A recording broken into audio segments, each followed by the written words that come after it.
Assalamualaikum warahmatullahi wabarakatuh.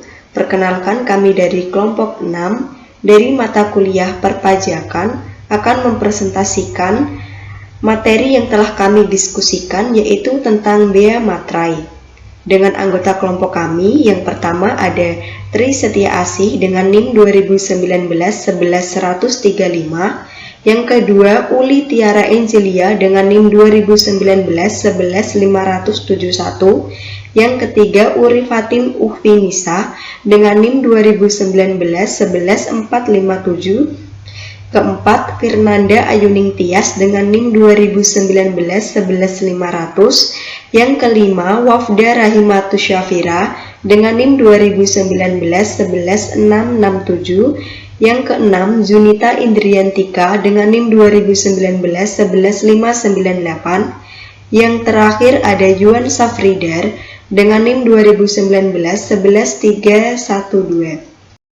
Pada sesi materi yang pertama, yaitu tentang pengertian bea materai dan dasar hukumnya.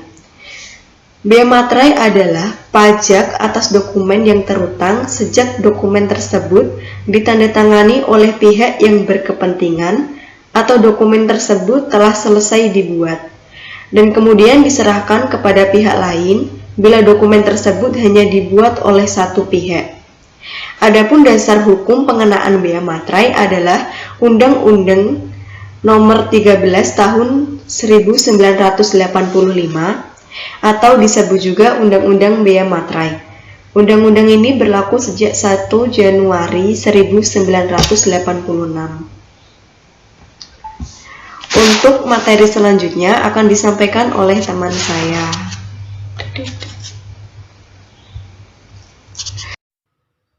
Prinsip umum pemungutan atau pengenaan bea materai. Yang pertama, bea materai dikenakan atas dokumen atau merupakan pajak atas dokumen. Yang kedua, satu dokumen hanya terutang satu bea materai. Dan yang terakhir, rangkap atau tindasan yang ikut ditandatangani terutang bea materai sama dengan aslinya.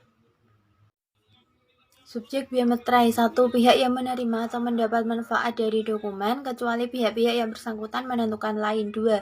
Dalam hal dokumen dibuat oleh dua pihak atau lebih, misal surat perjanjian di bawah tangan, maka masing-masing pihak terutang bea materai.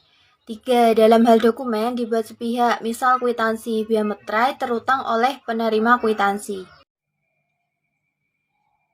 Objek bea materai. Objek bea materai adalah dokumen, yaitu kertas yang berisikan tulisan yang mengandung arti dan maksud tentang perbuatan, keadaan, atau kenyataan bagi seseorang atau pihak-pihak yang berkepentingan.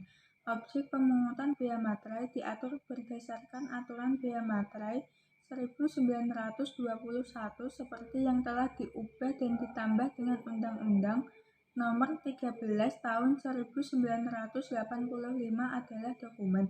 Dokumen yang menjadi objek pemungutan adalah dokumen yang ditulis di atas kertas.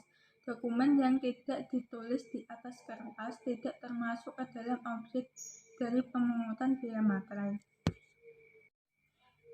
Yang bukan objek bea materai. 1. Dokumen yang terkait lalu lintas orang dan barang. 2. Segala bentuk ijazah.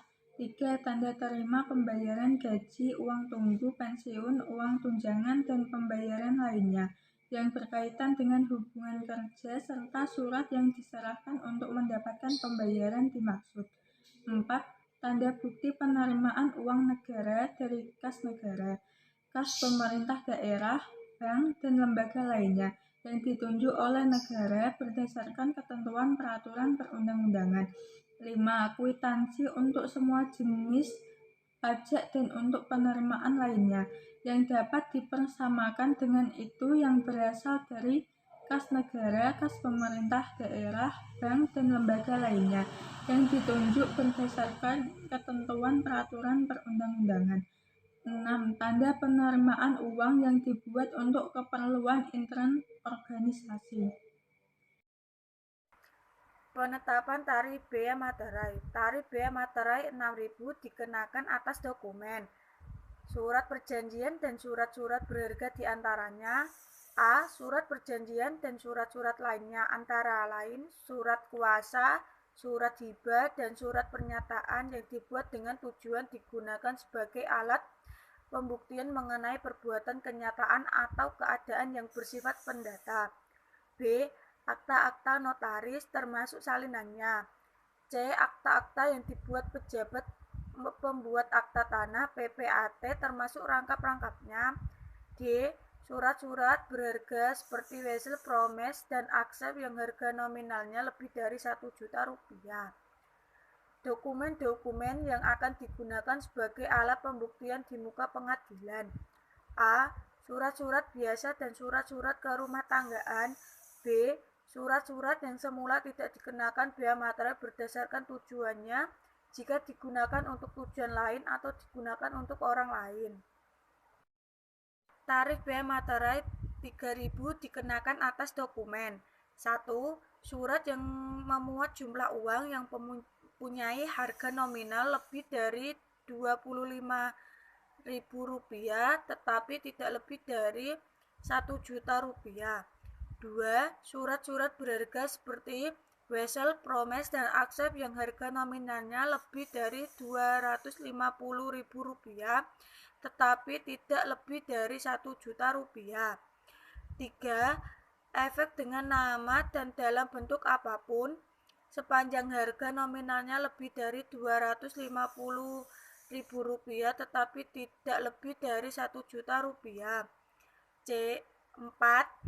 Cek dan biliet giro dengan harga nominal berapapun apabila suatu dokumen kecuali cek dan biliet giro mempunyai nominal tidak lebih dari Rp250, maka atas dokumen tersebut tidak terutang bea materai. Sanksi-sanksi bea materai. 1. Sanksi administrasi. Apabila dokumen tidak atau kurang dilunasi oleh bea materai sebagaimana mestinya, maka akan dikenakan denda administrasi sebesar 200% dari bea materai yang tidak atau kurang dibayar. Misalnya, bea materai terutang sebesar Rp6.000 karena kelalaian belum mengenakan bea materai, maka bea materai dan sanksi yang harus dibayar adalah bea materai yang terutang sebesar Rp6.000, denda administrasi sebesar Rp12.000, jumlah pemateraian kemudian yaitu sebesar Rp18.000. Pemateraian kemudian atas dokumen tersebut dilakukan oleh pejabat pos menurut tata cara yang ditetapkan oleh Menteri Keuangan. 2. Sanksi pidana. Pemalsuan atau peniruan materai tempel, kertas materai, dan tanda tangan yang perlu untuk mengesahkan materai dengan sengaja menyimpan dengan maksud untuk diedarkan atau memasukkan ke negara Indonesia materai palsu yang dipalsukan atau yang dibuat dengan melawan hak. Dengan sengaja menggunakan, menjual, menawarkan, menyerahkan, menyediakan untuk dijual atau dimasukkan ke negara Indonesia materai yang mereknya, capnya, tanda tangannya, tanda sahnya, atau tanda waktunya mempergunakan telah dihilangkan seolah-olah materai itu belum dipakai dan atau menyuruh orang lain menggunakannya dengan melawan hak. Dengan sengaja menyimpan bahan-bahan atau perkakas-perkakas yang diketahui untuk meniru dan memalsukan benda materai.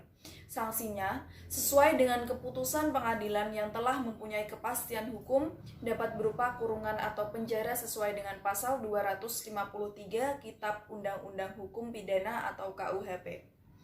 Dengan sengaja menggunakan cara lain untuk pelunasan bea materai atau pasal 7 ayat 2B tanpa seizin Menteri Keuangan, dipidana dengan pidana penjara selama-lamanya 7 tahun. Hal-hal yang perlu diperhatikan mengenai bea materai. Berikut ini pokok-pokok tambahan yang perlu diperhatikan mengenai penjelasan tentang bea materai.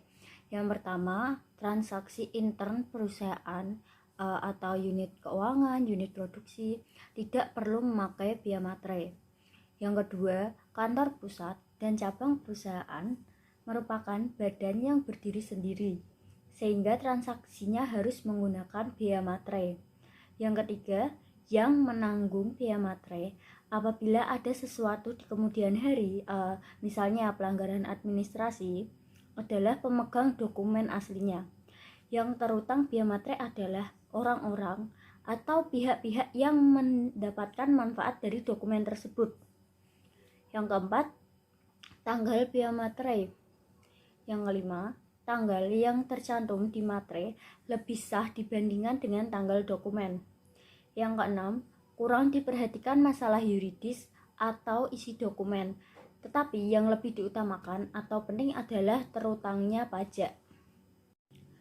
Yang ketujuh, warna tinta yang ditulis pada materai tidak menjadi masalah.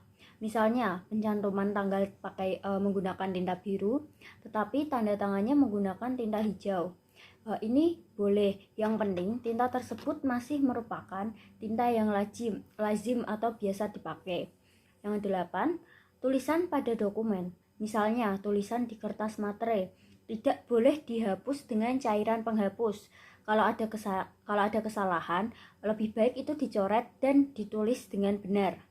Yang kesembilan, tambahan untuk pasal 7 ayat 8 yang berbunyi, kertas biasa yang dipakai untuk lembaran berikutnya karena isi dokumen terlalu panjang tidak perlu memakai materai lagi karena masih merupakan satu kesatuan atau prinsip. Satu dokumen hanya terutang satu biaya materai. Yang ke-10, mikrofilm perlakuannya bisa dianggap sebagai fotokopi dokumen, seperti juga batch dalam komputer, tidak terutang biaya materai. Yang ke-11, tindasan dengan kertas karbon sama dengan fotokopi, tidak terutang biaya materai, karena rangkap atau tindasan tersebut tidak ikut ditandatangani secara sah, secara asli. Kalau misalnya fotokopi tersebut ditandatangani lagi menggunakan tanda tangan asli, maka terutang biaya materai. Yang terakhir, yang ke-12, penggunaan dokumen yang dibuat di luar negeri.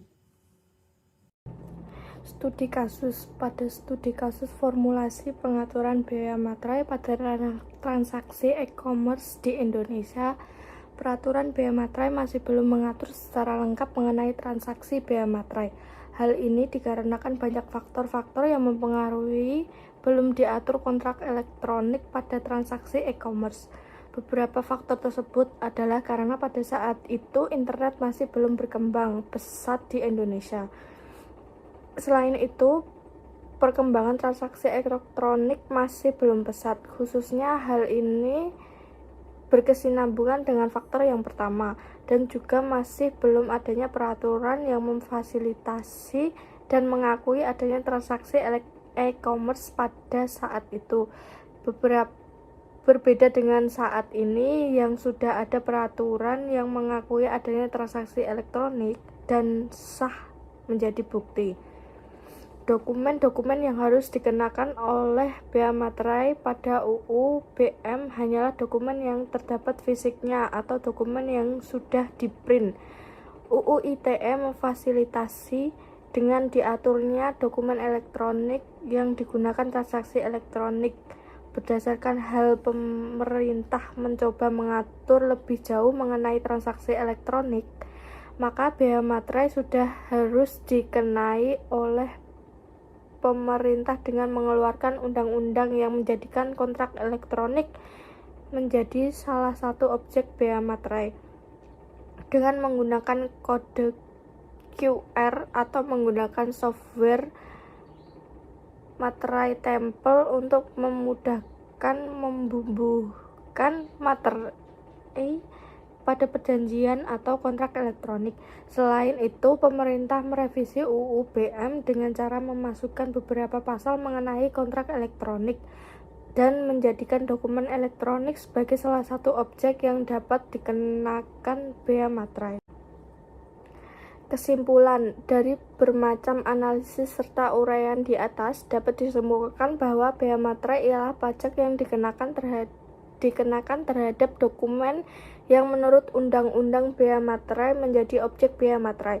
Atas setiap dokumen yang menjadi objek bea materai harus sudah dibubuhi dengan benda materai atau pelunasan bea materai dengan menggunakan cara lain sebelum dokumen itu digunakan.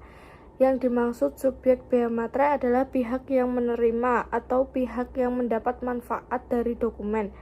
Kewajiban pemenuhan bea materai dan denda administrasi yang terutang menurut Undang-Undang Bea Materai Kadaluarsa setelah lampaui waktu 5 tahun terhitung sejak tanggal dokumen dibuat. Saksi bea materai adalah saksi denda, administrasi, dan pidana.